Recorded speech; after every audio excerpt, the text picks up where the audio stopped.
Okay. So, thanks, Adam. First of all, welcome to the B-side Edmonton. I know you won the challenge. You impersonated me. I owe you a lunch. I'm definitely gonna send you something. Yeah. So, Adam, I would like to make an introduction for you for before you start your presentation for the B-side Edmonton. So. Adam is a multi-decade information technology and risk management professional who pays large sum of annual maintenance fee to IT and security organizations, an observer of human nature, aficionado of elections, I hope I pronounce it correct, and taker aparter of things. I know you are a hacker. Adam believes that all information security and technology professional can be amazing communicators and respected for their knowledge and expertise. So I can tell a lot of things about Adam, but he's good friend of mine, and professionally he's the general manager of Calgary Airport. His title for the talk will be Crisis Communication in Times of Plague. Over to you, Adam. Harvinder, thank you so much for giving me the opportunity to hang out with you guys. I do have my Cali box signed in as well, so I will do my best to watch the stage chat. If anybody has anything they want to, kind of dive into a little bit deeper, I highly recommend that as well in the chat too. Oh, thanks, Tim. That's really sweet. Tim Kembong's a good guy. There are a number of people I think that are actually really working hard to try and break into this industry, and this is our community. This is kind of our seat. And it's a fantastic opportunity to really connect, to have the opportunity to network and do things. So if you're willing to dox yourself, chuck your stuff into the chat and have some conversations. Reach out to people, have some conversations. Oais, Awash, Oais. I apologize. I'm probably butchering your name, and that makes me feel like a donkey. Thank you very much for stepping in early. Your auth and session management was absolutely amazing stuff, and for you to step up kind of unexpected, took guts. You did a great job. Thank you. Tanya, phenomenal view. Modern security communication should look like Jason. Just for you, the audience, this is when someone is an expert and he can break down incredibly complex concepts into really simple things. That was amazing. Rachel, Hanny, Martin, Tim, incredibly valuable session you guys did. Again, for the audience, I think that maybe we often kind of see government as a burden. I will offer that what you just saw was 4 amazing security leaders, and we are quite blessed to have this as taxpayers, blessed to have this level of talent working for us. Absolutely phenomenal. FireEye, Fortinet, Proofpoint, Thales, Sentinel-1, Concordia University, F5 Mimecast, and AMA. Thank you for sponsoring this, because you were willing to sponsor this on our terms as the B-Sides mandate goes. Thank you for doing that, because it does take some cheddar to try and pull this off. I did ask Harvinder if I could have my own product placements. Are you a dad? Have you ever eaten dad's cookies? Harvinder's just telling me that I don't get my own product placements. Okay. Crisis communications in the time of plague. Let me dive into that. Let's talk about that a little bit here. The obligatory who is Adam slide. I'm old. I've done things. Chances are, if you're watching this, and there are, 205 people connected right now. That's great. Thank you for coming along for this ride. I imagine a bunch of us have actually been in the trenches together. That's freaking sweet. Because, well, since the 1990s, I've been fiddling around with risk and technology and making things break and trying to fix them when they aren't. Or maybe you just forgot to log off after the CISO panel, and you'll figure out quickly if I've got anything to say that'll bring you value. I'm here for you. You took the time out of your day to hear me yak, and I promise to do my best to be respectful of your time and attention. Big disclaimer, even though I'm on the clock, this conversation with Adam is totally of my own manufacture. I don't represent anyone but me. Heck, I barely represent myself. So a big thank you to Harvinder, Teo, Nikisha, the B-Sides Edmonton Planning Committee. It takes a crazy amount of effort to pull these kind of things off. And the easier answer would have been to just cancel it, but instead they chose to do the hard work and adapt to our ever-changing world. And who am I not? I'm not a lawyer. I'm not a psychologist or a physician. I'm not a natural leader. I'm not a natural communicator, presenter, writer, or magician. I'm a nerd born in the 1970s. I like to think of myself as a pretty solid technology delivery professional and decent enough hacker. But as my career grew, I came across some real skill in hackers, dudes like Tavis Almondy, Marcus Hutchins, TJ O'Leary. He's in the chat. I decided, I wasn't a good enough nerd to like really get paid. I realized it didn't matter if I was the smartest dude in the room or the dumbest. I sucked at getting my point across. So it didn't matter either way. I took this realization as an opportunity to learn as much as I could about people. And there's no better industry than InfoSec, this community, to learn about people, social engineering, right? I love hacking, but I figured any improvements in my career would require human hacking and mostly hacking myself. It was a challenge I really wanted for myself and resulted in many, many cringeworthy events. But I'll keep persisting because I think it's important for me. And I see venues like this, and I've learned an incredible amount along the way. And if I can offer you something from my learnings for your toolkit, great. I'll encourage you too. There's no more supportive environment than B-Sides. This is your place to show us the things that you've learned along the way to help with your journeys too. Oh yes, everybody wants cookies. I wish we were all together. I would share my cookies. I would literally bring all the cookies. So anyways, in my decades on this planet, I've never encountered anything like this worldwide crisis response to COVID-19 pandemic. But it really did show me that most incident response phases and processes tend to be very similar over time. Apt comparison would be something like, 9/11. I remember, everybody who was alive at the time kind of remembers where they were at the time. Couple of jerks or a handful of jerks slammed a couple of planes into the ground and into a couple of buildings. Looking at the bad stuff versus time graph that I made in MS Paint as we climbed the dark red, the world was starting to react to the report of an attack. At the top of the red, we kind of know as much as there is to know. All the planes are down, the towers are down, there's a hole in the Pentagon, and an incredible amount of innocent people have died. Tracking the red down to the right, and approaching the orange, air traffic has ceased worldwide. Billions of people are turning into the news. In the orange, we're trying to make sense of the attacks. Airspaces are secured around the planet. We've got people on the ground looking for survivors. As we move into the yellow, we're clearing rubble and we're building or adapting to new security regulations. For our pandemic, it was the third week of March. Things started to get funny, right? We sent everybody home, intersecting, which is the kind of the top of the red. Everybody tried to get used to working from schooling and working from home as we kind of started going down the slope and into the orange again. And then as we hit the orange, school and work obligations shifted from everybody go home and don't die to, oh yeah, we still have some lives to live and, businesses to run.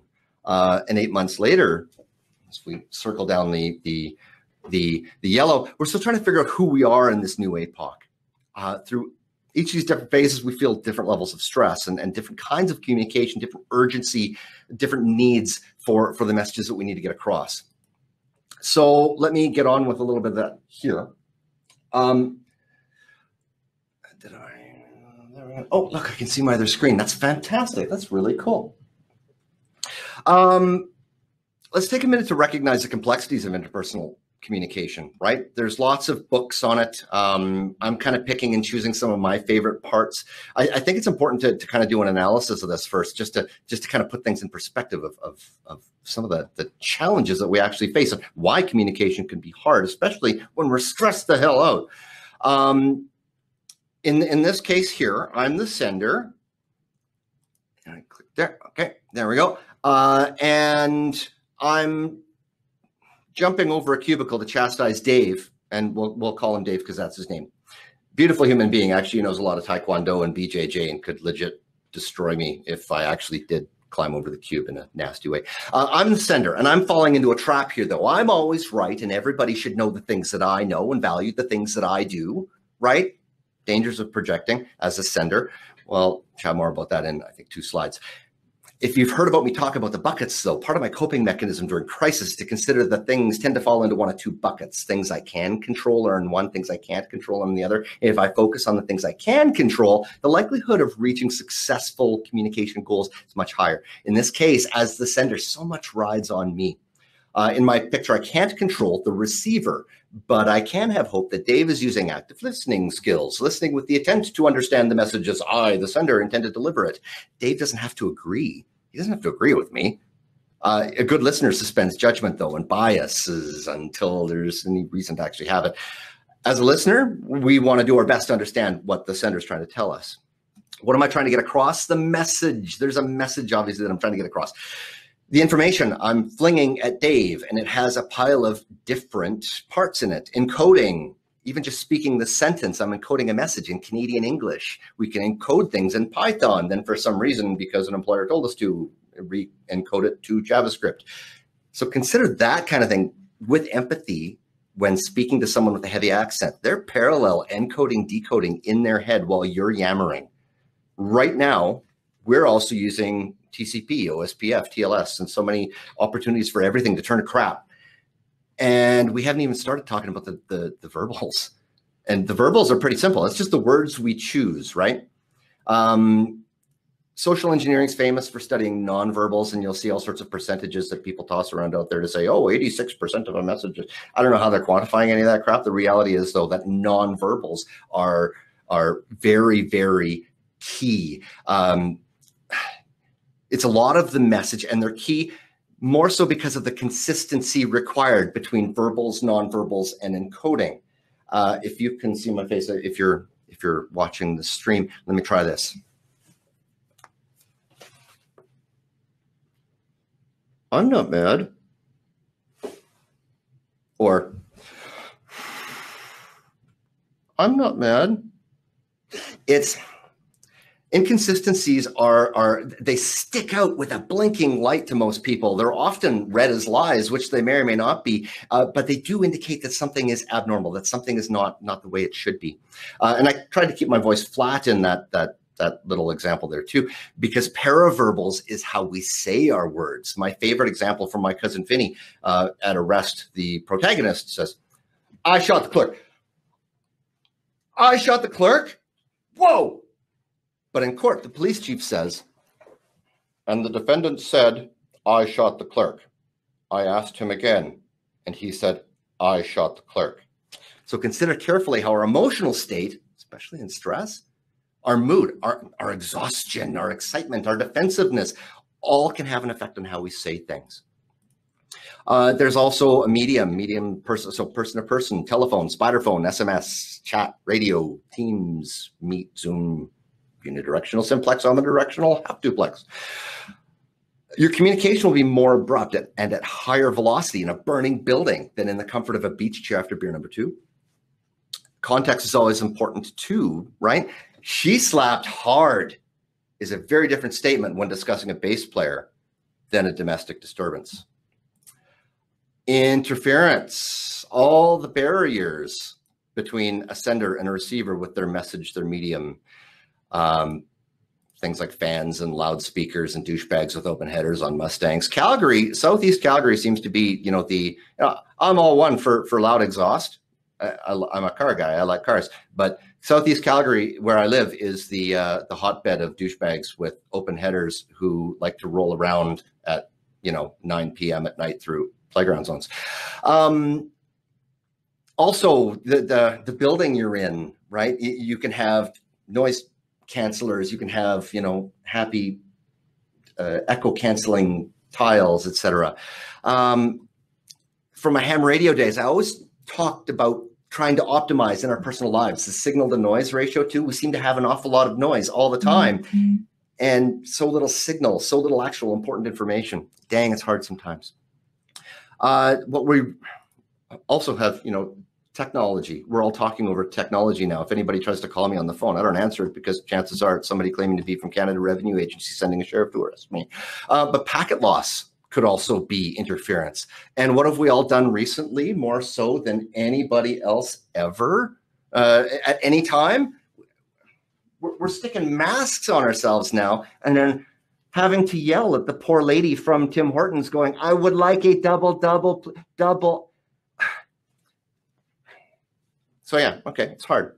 We really hope that at some point we have some feedback in the loop too, that and as a sender, you can ask for some of that feedback. As a good active listener, you can deliver some of that feedback using reflexive listening tools, paraphrasing, summarizing, questioning. My favorite of Covey's habits, though, seek first to understand, then to be understood. Again, at no point does this mean we have to agree, but as long as we understand each other, we have that mutual respect.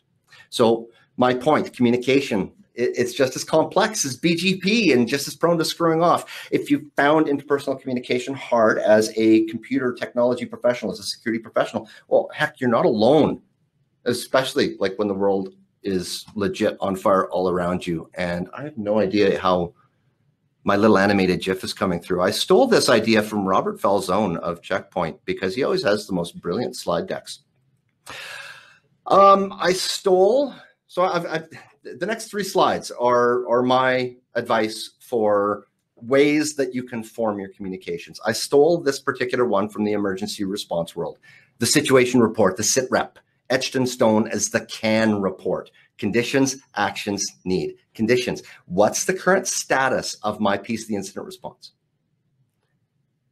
Actions. What are me and my team currently doing? What do we have in motion? Needs. What do I need from you, the audience? When you're good, and it takes some time, we'll talk about that too, you should be able to relay what you know, what you're doing, and what you need from any audience in a very short period, brief and organized. The folks in the last session talked about that.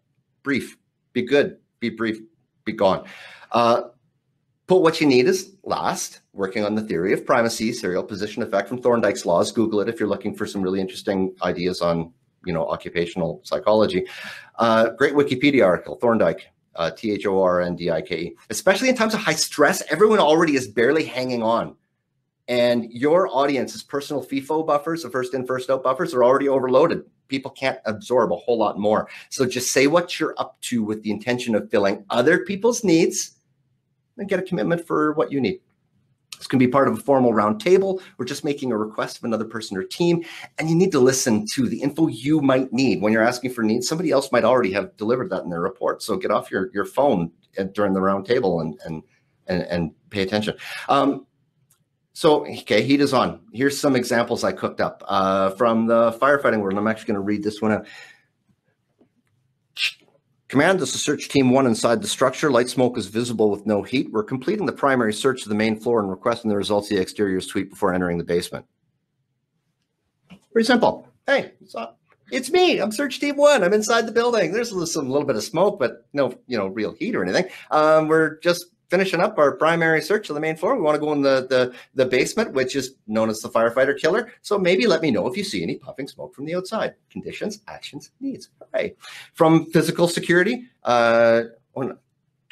Control Bravo 0, an unexpected person has just been located in the data center. Bravo 2's taken up station at the exit, and we'd really like a supervisor to come down here and review the individual's credentials and maybe call the cops if necessary. Conditions, actions, needs. Got a whole lot through there pretty quickly. Okay, Adam, you donkey. Let's apply this to information technology then. Ransomware was discovered on our data share. 2 IT staff members are currently focused on isolating any infected system. 1 staff member is attempting to identify the point of entry so we can limit the spread. We really need somebody with email system expertise to assist with the point of entry work, a team to prepare file restorations and system imaging. And if you've got it, somebody who can translate Russian to see how truly screwed we are if we can't get this under control. Not bad. I like that. I don't know.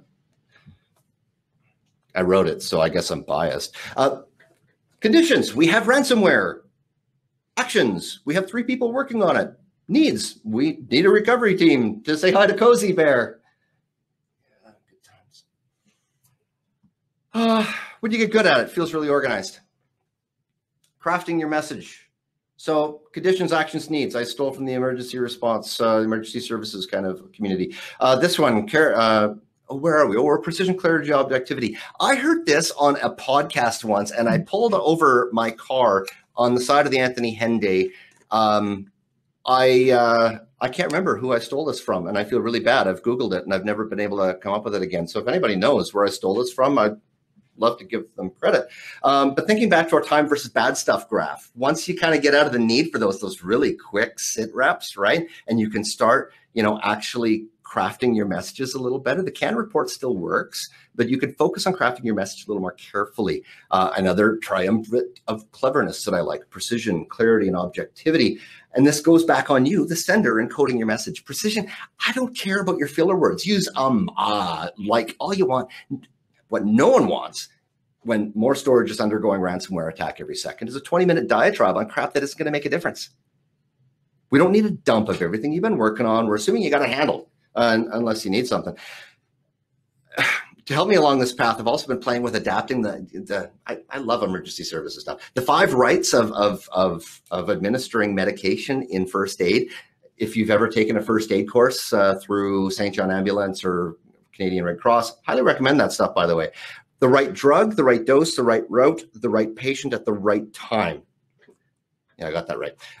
So I've been trying to readapt that into solving some of my precision communication needs. Get the right information, the right volume of it through the right medium with the right context at the right time.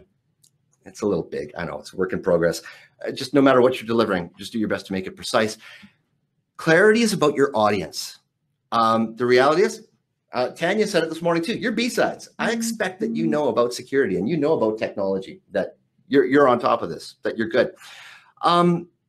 So just be super careful not to fall into the trap of jargon, acronyms, insider knowledge that your audience might not actually know about. One of my pet peeves is the word obviously, and sometimes I use the word obviously myself and I chastise myself for it. Maybe it's obvious to you, but maybe it's not obvious to everyone in the conversation. And even if it's kind of an attempt at self-depreciation, it comes across as arrogance or belittling.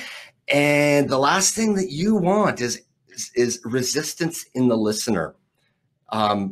So besides, I'm making this assumption that you're technical, you know how to use Google, and jargon assumptions that I'm tossing out here are things that either you can Google or you already know. But that's the danger for us as technology professionals, is that somebody might not know what OSPF is, or code injection, or root hints, or any of those other lovely things we talk about. Maybe 99% of our audience does. In a crisis situation, though, if that 1% that doesn't understand us has the potential to be our one roadblock, or maybe approves our spending request, then it's time to move on to no-name brands.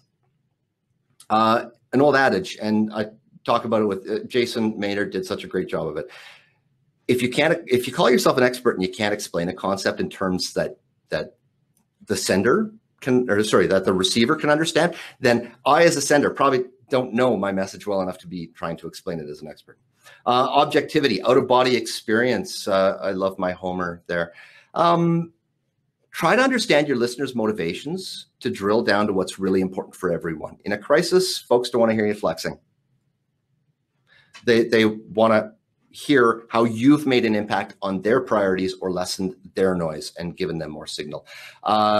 If you need some leverage, try thinking of this as empathy for your listeners. Brene Brown has lots of great talks on empathy. I found them really helpful in describing how no matter what the situation, you may agree with me or not, but in this pandemic in particular, we're all in this together across the planet. If we're going to get through it together, we have to let go of some of our own views and try to understand the bigger pictures, even if it's a crappy picture, like how we're all supposed to achieve new normal in the time of plague as a business, or, you know, a 5-year-old's finger painting of a fire truck with dinosaur arms. Oh, water is great. And as crises stabilize, and we're really starting to focus on things like business continuity. Can you remember we went up and then we kind of did it down, then we did another up and we're kind of going down again. We can start focusing on business continuity. Communications continue to have less urgency and more formality. We can aid people in understanding our message by focusing on storytelling instead of fact rattling, grinding our way through white papers, reports, policies, corporate public document broadcasts. It usually sucks. Storytelling, and again, brevity is nice for sure, but sometimes you need to hit people. The Simon Sinek stuff, the start with why, how, what, really comes into play here too. And you can do it. I stole this one. This one is stolen with license from Michael Santarcangelo. If you Google Security Catalyst, he runs leadership and vendor education and consulting. His Straight Talk program has been incredibly influential to me. I encourage everyone to seek out his training if you want to be a real leader, or if you want to have a really healthy sales pipeline in security. Great stuff. So yeah, storytelling makes for communications that people actually want to read and that they'll take with them. And Prashant, you were asking about some of this too. How about security awareness and cybersecurity education for our users? Characters, conflict, resolution. The three parts to every good story. The characters are the people responsible for and affected by this incident. Hey, B-Sides Calgary, thanks for coming along for the ride with me. Characters. Pretty simple. Doesn't have to be easy. Or in case of my funny pictures there, 10,000. We could almost buy our own ship for that. But who's going to fly it, kid? You? Yeah.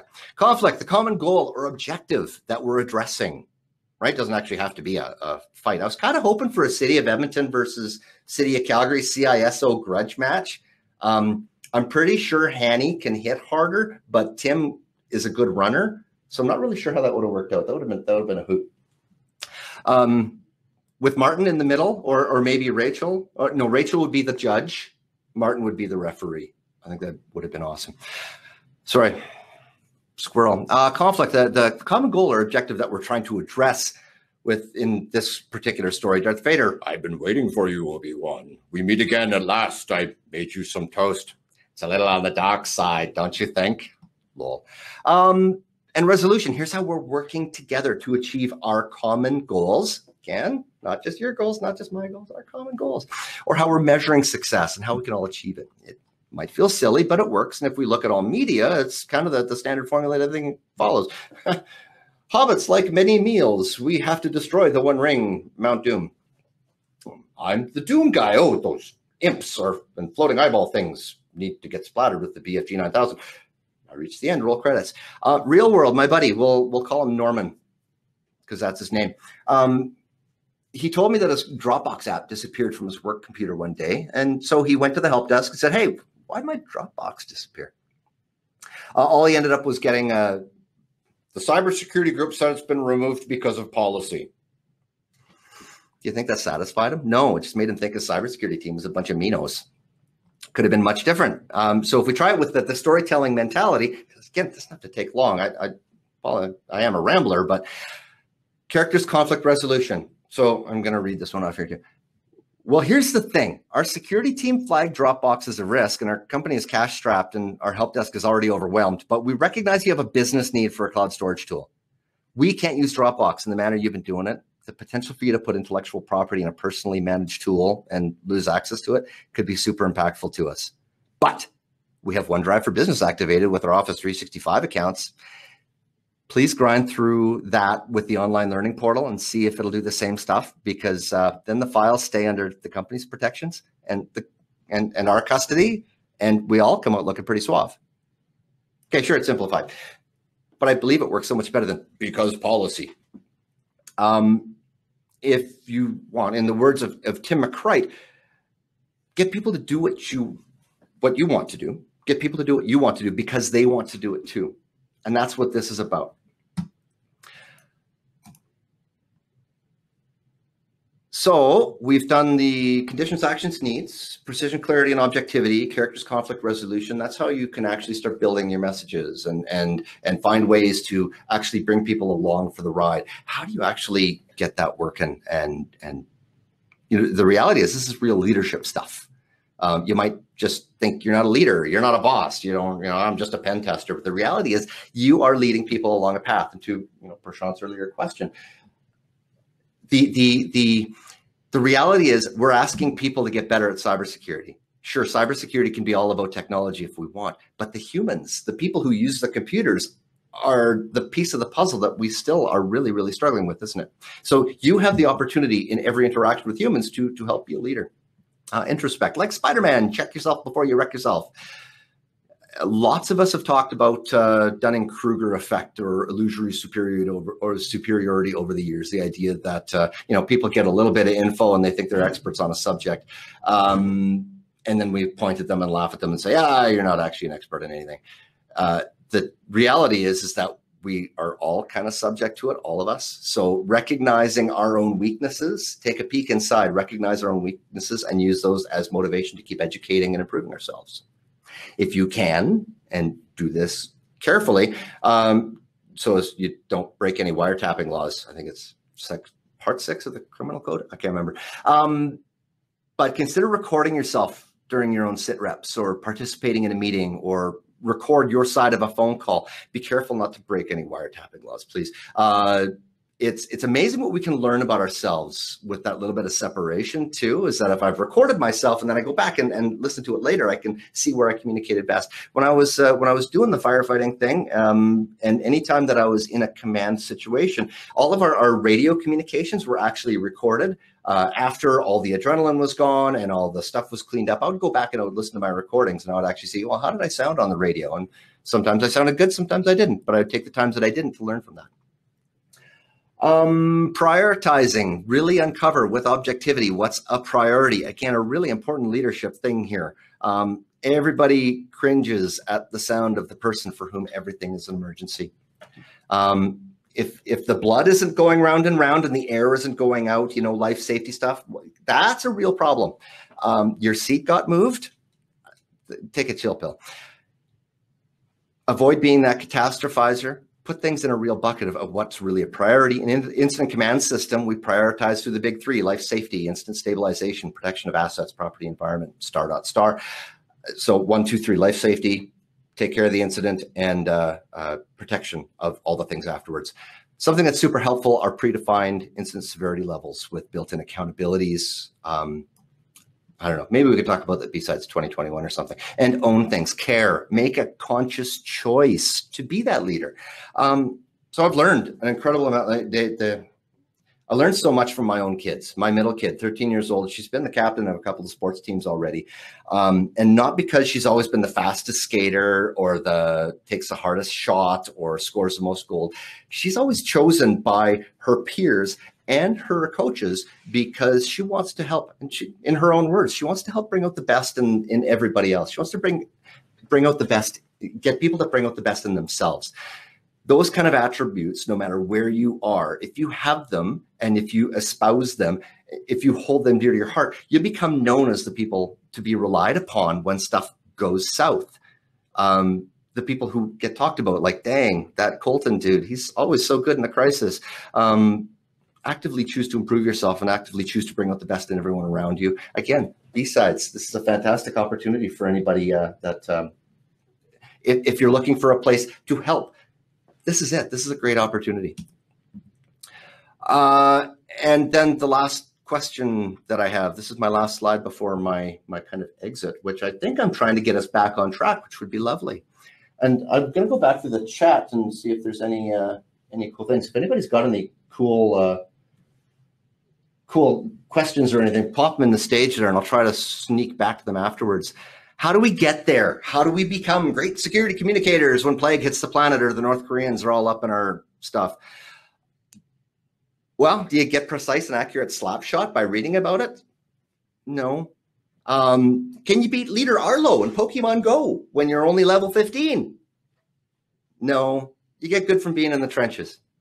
So engage, practice, plan. Engage. Stuff goes off the rails every day. Find ways to participate, even if it's not your stuff, especially if it's not your stuff. Oh my goodness, I'd far rather be part of someone else's emergency than my own. Say yes.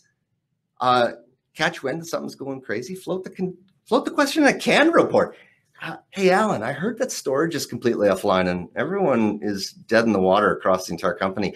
Tell you what, the comms department is right around the corner from me. Can I be your liaison for company-wide broadcasts and take that off your plate?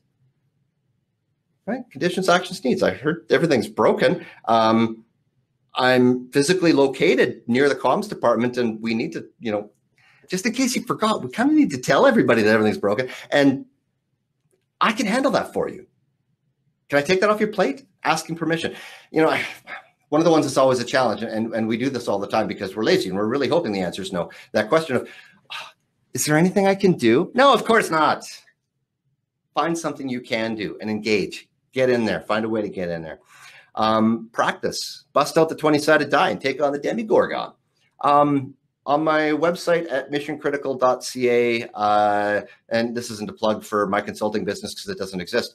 I've just used it because that's my email addresses and where all my family hangs out. Oh God, please don't dox me. It's also WordPress. Please don't hack me. Head over to, if you go to missioncritical.ca and you pop into the cybersecurity tabletop scenarios, it's just some really simple, like a few dozen, like really simple, really basic scenarios that you can have some fun with. Take it to your team. My biggest takeaway from running many, many tabletops for a very, very long time, make the scenarios simple and play along with your environment's variables. Don't try to control the outcomes. Let them evolve naturally, but just pull out some floaters, chuck them on the table and say, okay, Jeff, you're up. Here's your situation. You're kind of farting around with something. You're following something funny, and you found out that the lady who everybody loves has been with the company for 25 years in accounting, sings the loudest on Cake Day, also happens to, be doing books on the corporate computers for the Hells Angels. How are we going to deal with that? Jeff, go. Right. And planning. Me and my 7 Ps that I stole graciously from, I think, the U.S. Army. Proper prior planning prevents piss poor performance. Using scenarios and tabletops, anything that you've currently or previously engaged in, connect with your marketing communications teams. Find somebody in your organization who likes to write. Build your own high probability and high impact risk scenarios, and just build yourself some templates. Because, oh boy, if you've got PCI compliance, you don't want to start dealing with that animal on the fly, eh? Essential stuff that I believe is important to have in your back pocket, ready to go in 2020. Privacy or health information breach notifications, which comes in a couple of different ways. One, you might have to talk to Rachel at the OIPC, and everybody's got PII. Don't kid yourself. You've got PII in your environment. Even if it's just your own HR information, you got PII, maybe personal health information too. So you may have to do a notification to them or your customers or your vendors, right? So have some of that kind of pre-built, and don't build it under stress, because that sucks. Well, I guess if you have to, you don't have a choice. Media holding or formal statements. If you can get somebody maybe even on a contract to help you with some media holding and formal statements, because honestly, maybe your ransomware attack will get you in the news. If you've got customers and your customers complain enough, you could end up on global. Don't know. But the idea of having that in your back pocket, also something to revisit on a regular basis, helps you understand where your customers are and what is important to them. Insurance and lawyer activation messages. You don't necessarily want to be walking down the hallway going to the CEO saying, do we have a lawyer on retainer? While things are going ugly. And same with your insurance. Maybe find out what your insurance is and figure out what their expectations are. Financial partner compromise notifications, because business email compromise is still a thing, because people still click things and read things. So just some ideas of things that you could use in your own world ahead of time. So engage, say yes, get involved in things. It doesn't even necessarily have to be security, but just things that are ugly and messy. Get involved, dig in. And maybe that's just my personal bias because I like the dirty stuff. Practice, actually practice, but don't get overwhelmed with huge tabletop scenarios. Just easy, quick floaters. Have some fun and plan. The more proper prior planning, the less piss poor your performance will be. So that's what we talked about in my 5 of 3s. Precision, clarity, objectivity, conditions, actions, needs, characters, conflict resolution, introspect, prioritize, own, engage, practice, and plan, all in hacker-friendly green text on black screen. And now we get to eat cake, or at least I do, or at least my dad's cookies. And we're at 2:44. I think I was supposed to be off deck at 2:50. So I'm going to just take a quick peek through. Oh, thanks, Matt. WordPress comes pre-hacked, no worry. I know, but I was just trying to get my stuff done. PCI compliance on the fly. Yeah, Marlon, I been there. It sucks. It's awful. If anybody at some point decides they want to get a hold of me too, you can try me on LinkedIn. It's pretty much the only social media I pay attention to.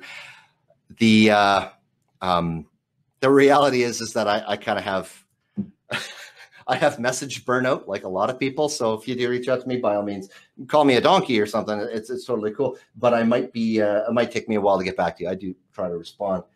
If cyber insurance is involved, breach coaches, yes.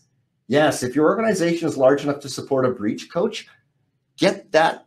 That's one of those proper prior planning things. Get involved in that. And dedicated cost centers to track expenses related to incident investigation. Depending on your organization, you may or may not get some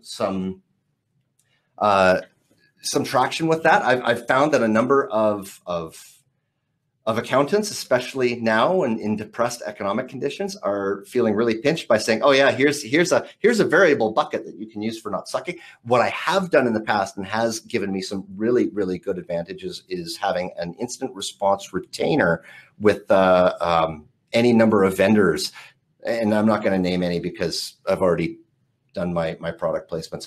But there's any number of vendors out there who can give you IR retainers. So, and they can include things as well, like breach costs. And if you don't actually use their services for incident response, you can use them for the tabletops. So you can help outsource some of your design of your exercises as well. What else do we have in here?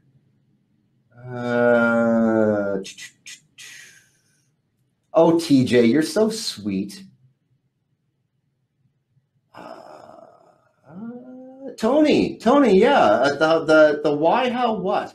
If anybody's not familiar with the Simon's, I guess it was the TEDx talk that launched Simon's career. It's on YouTube. It's lovely. It's a fantastic thing that talks about how to start hitting people at their heart.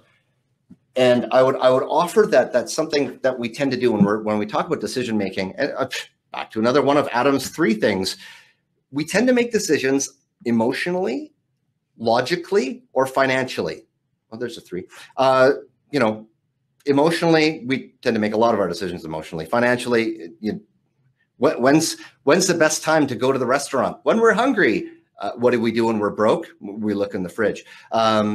Or the logically thing. We always think that we're making logical decisions about security and things like that. But the reality is, chances are we're pissed off at someone and we're more interested in having a fight. Again, talking about education and awareness is that we want to get people thinking critically. Pause, think, verify. Anybody who worked with me while I was at the City of Calgary would have heard that over and over again. It's probably sick of it by now. But asking people to pause when they receive a call to action over email or over a web page or over a text message or a phone call or anything. Slow down, think critically, use your critical thinking skills in your brain to do the work, and verify. If it doesn't pass the initial sniff test, just go ask somebody. Feel free to use that. I didn't copyright it, and I hope nobody ever does copyright it, because it makes really good sense to be able to get people who are using computers to really understand kind of our priorities too. Slow down, think about it. But the reality is to get to the frontal cortex, where we do all of our thinking at the front of our brain. Again, I'm not a doctor or a psychologist, but everything comes up the nervous system through the back of our head at the hippocampus, where all of our emotions are generated. So we have to consider the emotional aspect of asking people to make decisions. What else do we have in the Prashant? Has masks reduced human talkative nature and made us more listening? One of the more interesting things for me is that because I have resting jerk face, when walking through when walking down a hallway or something, I usually I make eye contact with somebody, and I love the idea of giving somebody a silly grin or something, and that's what, and it's amazing. People smile back and they get goofy. And that's what the mask has eliminated for me. So I have to be very mindful now of where my eyes are in my head. Anyways, there's somebody back now, and some say that he invented the magnetic resonant imager and that he once lost a kayak on Beaumaris Lake. All we know is he's called Harvinder. My friend, how are you?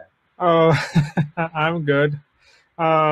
Thank you. It's an awesome talk. Kind of made me think in multiple ways, especially for the communication, precision, clarity, and objectivity component.